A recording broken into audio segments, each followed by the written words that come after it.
Hello, YouTubers. Welcome to canning white and red potatoes. This is my first attempt at it, and the first thing I wanted to make sure I had was I did pick a few white ones this morning, and I wanted to see how many jars I was going to need. So I weighed up the potatoes. First, I go ahead and I'll weigh the jar so I'll know how much weight I have in there. If you'll watch the scales, the jar weighs 1 pound. Now let's set the jar on there with the potatoes and see how much the potatoes weigh.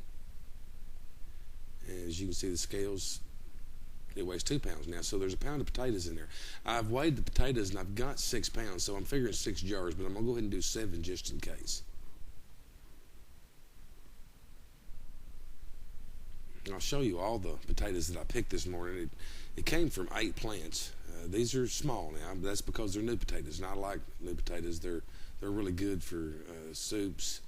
They're different sizes, and but I think this will work out pretty good. This is the garden box that I built. It's full of mulch, and as you can tell, potatoes, there wasn't very many. Just this one dead spot there of earth is where I pulled them up this morning. Now these are the ones we got up that were the red potatoes. They didn't seem to grow near as deep. The red potatoes didn't. The white ones, I have really had to get down in there, and we didn't get as many reds as we did whites, but they'll still be good, and we're going to keep them separate. And that was my main reason for doing it. I wanted to see, which ones were the easiest to take and can, and then next year I'll know how to plant, or which ones I want to plant. And I kind of want to see how they respond. I'm going to cook them both the same way. I'm going to pack the jars a little different, but I'm going to use the same times in my pressure cooker. And also, if you'll notice that this is being pulled up, and we'll take all this green foliage and put it in the mulch bin, or the compost pile. And tomorrow, I could go right back out there and plant my peanuts, and I've still got 4 months for the peanuts to grow in there. And if the potatoes did this good in there, the peanuts ought to do really good too, because it's well-drained soil.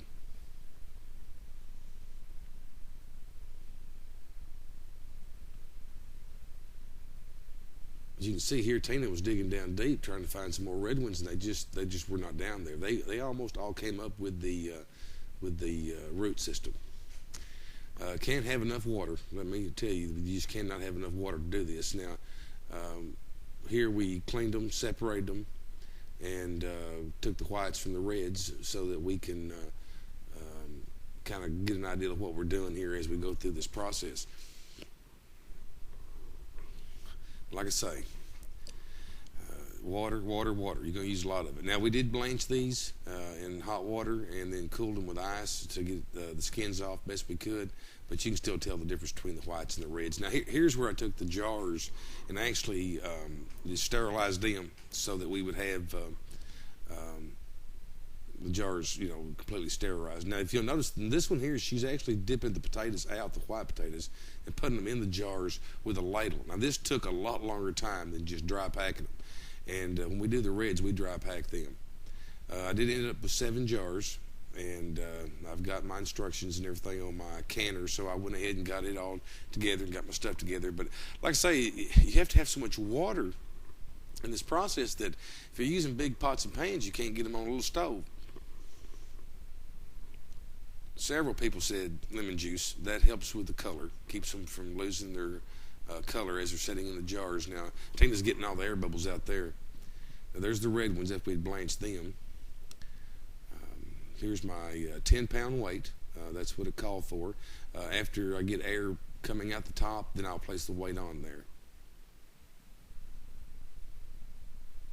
More water, as you can see. Next time I think I'll take my fish cooker, and I've got a very large pot, and I'll keep some hot water going outside on the patio with it. And again, like I say, this is the 10-pound weight. I believe we did these for 35 minutes. Now here's where she's dry packing the red potatoes. And see, she's not using the ladle, so she can do it a lot faster. And actually, she can get more in there because she can actually push them with her fingers because it's not so hot.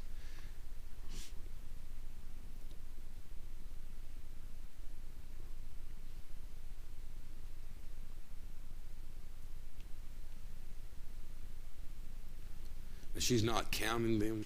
She's trying to get them in there, and that's why one at a time, shaking the jar will do it. If you don't, you'll get them. She takes a little bitty ones and try to fill in the spots. Okay, now it's time to take out the white potatoes. The first batch of them are done. Like I say, 35 minutes at 10 pounds pressure. And then let it cool on its own. That takes about another 30 to 35 minutes, something like that, for it to cool. Really want to be careful here. I thought I had already cracked one of the jars.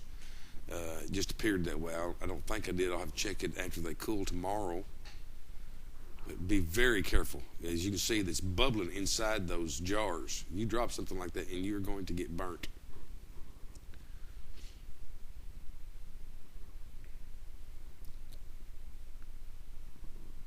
Now here's the water.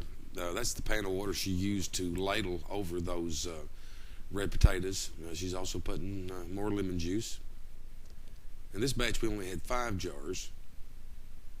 She's putting her lids on, taking them out of there, or putting her ring on now. Just snug it up. It's kind of hot.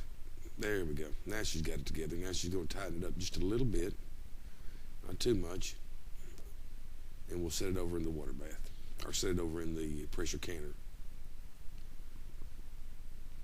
See, there's another container to the left there that I had even more water in.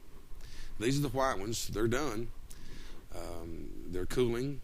I heard every lid pop within about an hour from the time I set them out. The front rows has got the reds. You can see the little pink tint to them. They got a little tint to them that the whites didn't have. Did them both the same way. I was really concerned about them turning to mush, and I did not want that to happen. So thank you guys for watching.